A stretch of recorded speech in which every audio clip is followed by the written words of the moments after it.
बहुत आया।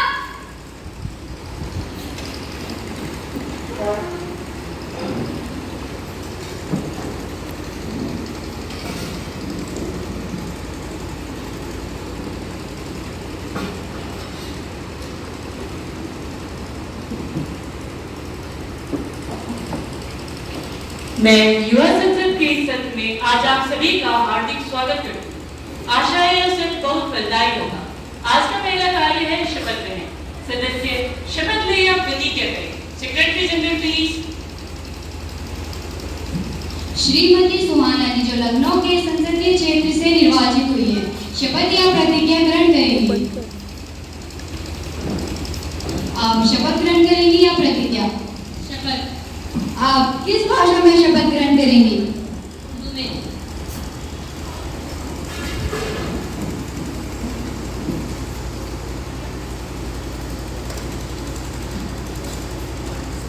मैं सुहाना जिसे लोकसभा का रुख मुस्तगित किया गया है, खुदा के नाम से फर्ज उठाती हूँ कि मैं भारत के आईन पर जो कानून के मुअज्जिब ने पाया है एतमाद रखूंगी और उसकी वफादार रहूंगी। मैं भारत की इक़्तिदार आला और सालियत को बरकरार रखूंगी और जिस ओहदे को मैं संभालने वाली हूँ उसके फराइज़ वफादारी से अंजाम दूंगी।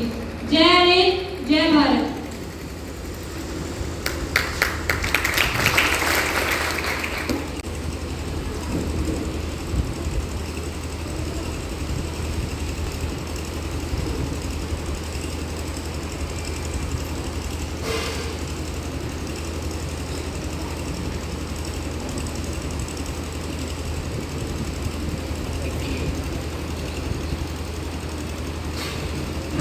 श्रीमती सृष्टि जी जो महाराष्ट्र की एमपीआर लोकसभा संसद से निर्वाचित हुई हैं, शपथ या प्रतिज्ञा ग्रहण करेंगी।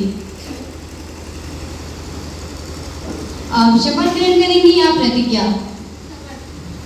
आप किस भाषा में शपथ ग्रहण करेंगी? हिंदी में।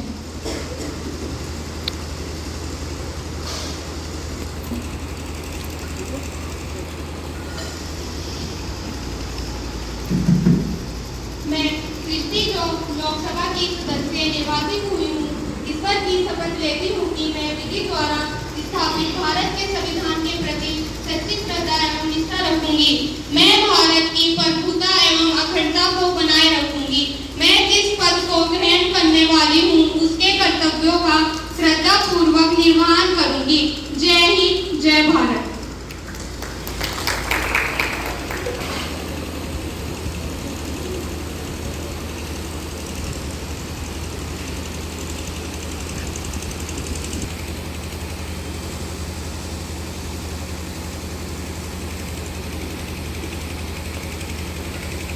It is my sad duty to inform the House about the demise of our colleague, Mr. Srinivas Prasad. Senior नेता और राजनगर से सांसद पी श्रीनिवास प्रसाद जी के निधन से मुझे अत्यंत दुख हुआ है। वह सामाजिक न्याय के समर्थक थे। उन्होंने अपना जीवन गरीबों, वंचितों और हाशियों पर पड़े लोगों के कल्याण के लिए समर्पित कर दिया और सामुदायिक सेवा के तमाम कार्यों के लिए वह बहुत लोकप्रिय थे। उनके परिवार समर्थकों के प्रति संवेदना। And for a while to express our deep sorrow. Yes, ma'am.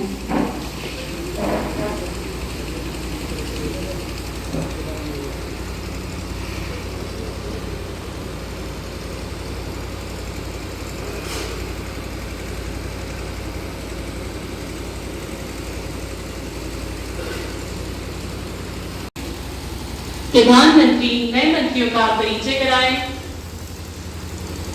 नमस्ते युवा संसद के सम्मानित सदस्यों, मैं आपका प्रधानमंत्री और मैं देश के भविष्य के नेताओं के बीच होने पर गर्व महसूस कर रहा हूँ। Honorable Speaker Madam, I have the pleasure of introducing to you and throw you to the house of my colleagues and the new Minister of Industry and Commerce, Ms. Tanisha, Minister of Labor, Ms. Divyanshi, Minister of Labor, Minister of Power, Ms. Palak, Minister of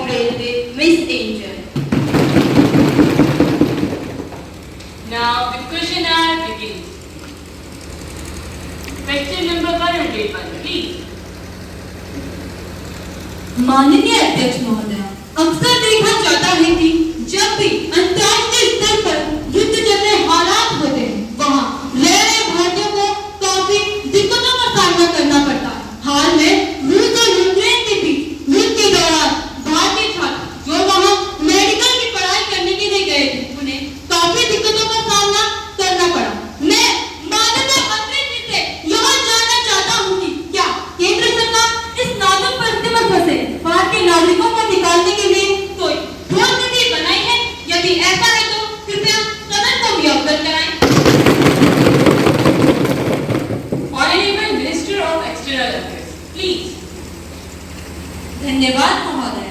माननीय अध्यक्ष महोदय, मैं आपके माध्यम से अपने विपक्षी सहयोगी एवं सदन को बताना चाहती हूँ कि जब जब अंतर्राष्ट्रीय स्तर पर युद्ध जैसी विकट परिस्थितियां खड़ी होती है तो भारत सरकार सदैव अपने नागरिकों की सुरक्षा एवं हितों के लिए तेजी से कार्य करती है। चाहे इराक कुवैत युद्ध हो या रूस यूक्रेन, भारत सरकार ने अपने नागरिकों को वैसे मुश्किल हालात से निकालने के लिए कई कार्यक्रम चलाए हैं। अपने वैश्विक कूटनीतिक प्रयास एवं मैत्री देशों का सहयोग लेकर हमने अपने नागरिकों की सुरक्षा को सुनिश्चित किया है। हाल ही में रूस यूक्रेन युद्ध के दौरान ऑपरेशन गंगा के जरिए वहां फंसे भारतीय छात्रों की सुरक्षित वापसी को सफलतापूर्वक संपन्न किया है। भारत सरकार इस बात पर विचार कर रही है कि भारतीय छात्र को भारत में ही सस्ती शैक्षणिक सुविधाएं दी जाए ताकि कम से कम भारतीय छात्र शैक्षणिक सुविधाओं के लिए विदेश जाए। मैं सदन को विश्वास दिलाती हूँ कि हमारी सरकार जल्द ही इस दिशा में अपने व्यक्तित्व एवं नीतियों को आप सबके समक्ष लाएगी। धन्यवाद। Next question, please. Question number 102, please. धन्यवाद महोदय। माननीय अध्यक्ष महोदय, गत वर्षों में हमारे देश में आम आदमी की बुनियादी जरूरतों में निरंतर वृद्धि होती जा रही है। उस पर से सरकार डीजल एवं पेट्रोलों के दामों में लगातार वृद्धि कर रही है, जिससे आम लोग अपना जीवन यापन ठीक ढंग से नहीं कर पा रहे। माननीय अध्यक्ष महोदय, मैं आपके माध्यम से माननीय वित्त मंत्री जी से यह जानना चाहती हूँ कि क्यों सरकार डीजल एवं पेट्रोलों के दामों में लगातार वृद्धि कर रही है? क्यों नहीं इसे जीएसटी के दायरे में लाकर आम लोगों को महंगाई से राहत दिला रही है? धन्यवाद। Yes, you have raised a grave issue. Honorable Minister of Finance to reply, please. Thank you, Honorable Speaker Madam. Our government is under pressure of the global rise in the petroleum products. When there is a hike in the prices of crude oil in the international market, the government is bound to increase the prices of petroleum products. Oil prices had to be increased to compensate for the losses to the oil companies. The government is highly concerned about the people. The government is giving huge subsidies on kerosene, diesel and LPG. As far as bringing petroleum products under the purview of GST is concerned, I want to tell the House that their prices depend on their international level, demand and supply. Keeping a uniform tax rate will also be a difficult decision. Thank you. Supplementary question, please. Question number 103, please. धन्यवाद महोदय। सरकार का anti सालोस्टा के प्रति क्या रोक है? क्या यह सुरक्षित आयु प्रदान करने में अपर्याप्त है और क्या यह ओपीएस में वापस जाने पर विचार करेंगे? हमारी सरकार ने ओपीएस को 3 राज्यों में लागू किया है। मैं मौजूदा सरकार से यह जानना चाहूंगी कि आपकी सरकार ने इस विषय पर क्या किया। धन्यवाद। माननीय अध्यक्ष महोदया, मैं आपके माध्यम से विपक्ष पार्टी को बताना चाहती हूँ कि जल्द ही हमारी सरकार न्यू पेंशन स्कीम के स्थान पर यूनिफाइड पेंशन स्कीम को लागू करने वाली है। हमने दोनों स्कीमों के नफा नुकसान का आकलन करने और देश के लागू होने से सरकारी किसानों पर बनने वाले बोझ का गठित कर दी है। महोदया, विपक्ष जिन 3 राज्यों में ओपीएस को लागू करने की बात कर रहा है, वहां इन्होंने घोषणा के अलावा कोई काम नहीं किया है। हमारी सरकार झूठे लड़कों की अपेक्षा उचित कार्य करना ज्यादा पसंद करती है। मंत्री जी, आगे बढ़ो।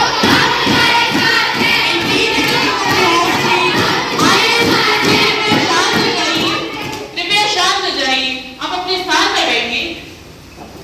Next question please. Question number 104 please. धन्यवाद महोदय। मंत्री जी, जैसा कि हाल ही में कोलकाता में महिला डॉक्टर के साथ हुई एक दुर्घटना को देखते हुए सार्वजनिक स्थानों, कार्यस्थल और ऑनलाइन प्लेटफॉर्म में महिलाओं की सुरक्षा के बारे में बढ़ती चिंताओं को देखते हुए मैं बाल संसाधन एवं विकास मंत्री से यह जानना चाहती हूँ कि सरकार महिलाओं की सुरक्षा को बढ़ावा देने के लिए कौन से ठोस कदम उठा रही है? Minister of women and child development please. धन्यवाद महोदय। माननीय अध्यक्ष महोदय, मैं आपके माध्यम से संसद को अवगत कराना चाहती हूँ कि हमारी सरकार महिलाओं, लड़कियों की सुरक्षा और सशक्तिकरण सुनिश्चित करने के लिए प्रतिबद्ध है, जिसके लिए हमारी सरकार ठोस कदम उठा रही है। हमने कानून और नीतियों को मजबूत बनाया है, जिससे कार्यस्थल पर महिलाओं के यौन उत्पीड़न की शुरुआत और स्टॉकिंग, साइबर बुलिंग और ऑनलाइन प्लेटफॉर्म पर उत्पीड़न को संबोधित करने के लिए भारतीय दंड संहिता में संशोधन शामिल है। माननीय अध्यक्ष महोदय, इतना ही नहीं बल्कि हमारी सरकार ने महिला हेल्पलाइन, आश्रय और सहायता सेवाओं के लिए धन में 30% वृद्धि की है, जिससे पीड़ित महिलाओं के लिए सुलभ और गोपनीय सहायता सुनिश्चित हो सके और देश भर में एक संकट नेटवर्क स्थापित करने का प्रयास कर रहे हैं। हमने कानून प्रवर्तन, न्यायपालिका और सार्वजनिक अधिकारियों के लिए व्यापक संवेदनशीलता कार्यक्रम शुरू किया है, जिससे पीड़ित केंद्रित दृष्टिकोण, लिंग स्टीरियोटाइप और अनजाने पूर्वग्रहों पर प्रशिक्षण शामिल है। आशा है कि विपक्षी दल मेरे इस उत्तर से सहमत होंगे। धन्यवाद महोदय। Now the question is over. Honorable members, I have to make an announcement of my own behalf and on behalf of the members of the House. This is a great pleasure to extend a warm welcome of the US Parliament delegation who are on a visit to India as our honored guests. The other honorable members of the delegation are Christina Lucen, Deputy Speaker, Renaldo Zwickson, Member of US Parliament, Upper House, Jenny Parr, Member of US Parliament, Lower House. The delegation arrived on. They are now seated in this special box. We wish them a happy and fruitful stay in our country. Now let us take up calling attention motion. Ms. Mansi, please. धन्यवाद महोदया। माननीय अध्यक्ष महोदया, मैं मौजूदा सरकार का ध्यान वर्तमान में हो रहे एक महत्वपूर्ण एवं गंभीर मुद्दे की ओर आकर्षित करना चाहूंगी। मैं मौजूदा सरकार से जलवायु परिवर्तन के विनाशकारी प्रभावों के मद्देनजर यह प्रश्न पूछना चाहती हूँ कि क्या सरकार जलवायु परिवर्तन को कम करने के लिए कार्रवाई करने के लिए तैयार है, जिसमें स्वच्छ ऊर्जा स्रोतों को अपनाना, ऊर्जा की बचत और दक्षता में सुधार, वनस्पति विविधता संरक्षण, जलवायु परिवर्तन शिक्षा और जनसंख्या वृद्धि शामिल है। क्या सरकार जलवायु परिवर्तन को कम करने और इसके परिणामों से निपटने के लिए एक राष्ट्रीय योजना बनाने के लिए तैयार है?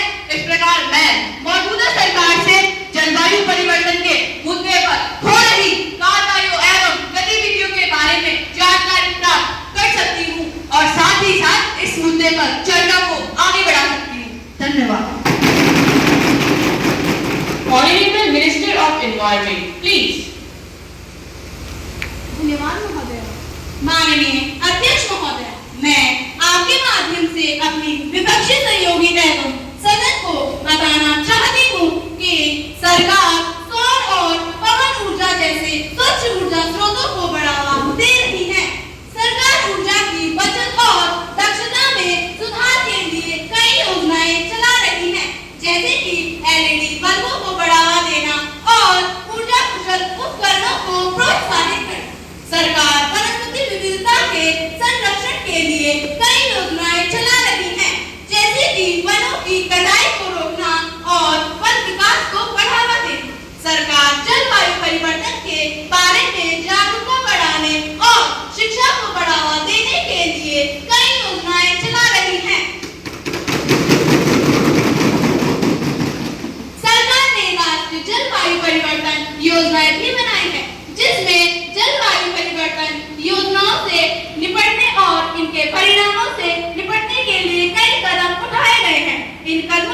माध्यम से भारत सरकार जलवायु परिवर्तन और उनके परिणामों से निपटने के लिए कई कदम उठा रही है। धन्यवाद।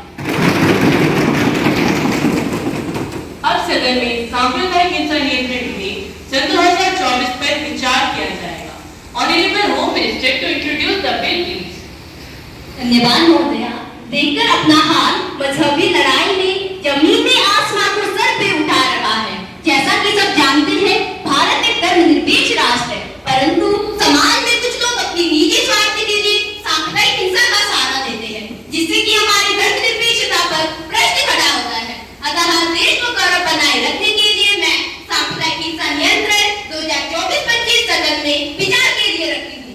आशा है ये विधेयक सदन में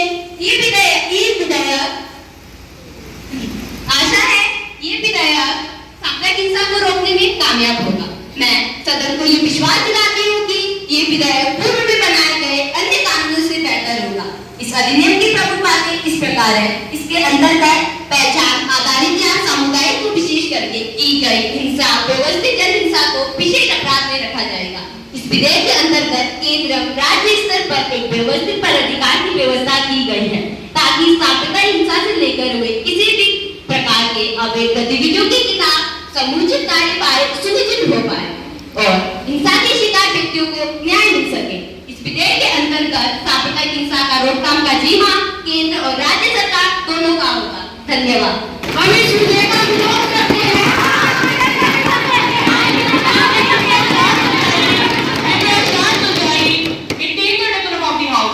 आप अपने स्थान पे रहेंगे। Yes, please. सिंहासन की क्या कौन निकाई है? सिंहासन की क्या कौन निकाई है? महलों में उजाला है, कुटियों में सियाही है। महलों में उजाला है, कुटियों में सियाही है। महसूस ये होता है ऐश और तबाही है। महसूस ये होता है ऐश और तबाही है। पत्थर की अदालत है, शीशे की कमाई।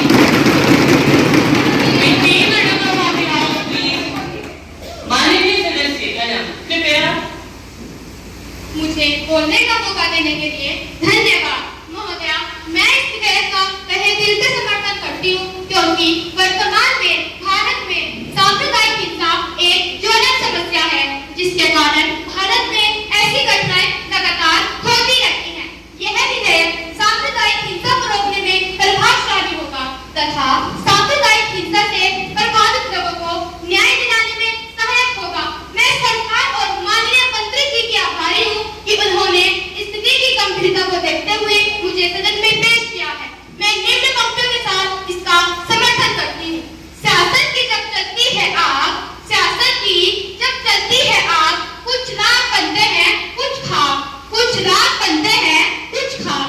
सत्ता का मतलब एक पर टिकने चाहिए पाए चार, सत्ता का मतलब एक पर टिकने चाहिए पाए चार। दो सिख ईसाई है तो हिंदू मुसलमान, दो सिख ईसाई है तो हिंदू मुसलमान। ना भले ही चार अलग है, ना भले ही चार अलग है, लेकिन समझ जाए सत्य बात, लेकिन समझ जाए सत्य बात। बने एक वो इंसान चारों पाए, बने एक वो इंसान चारों पाए। तो न सड़क की सत्ता होगी ना चलेगी कोई आग, तो न सड़क की सत्ता होगी ना चलेगी कोई आग। धन्यवाद। Now the question is whether to control communal year 2024 to be taken into consideration. Those who are in favor will say yes. Those who are against will say no. मुझे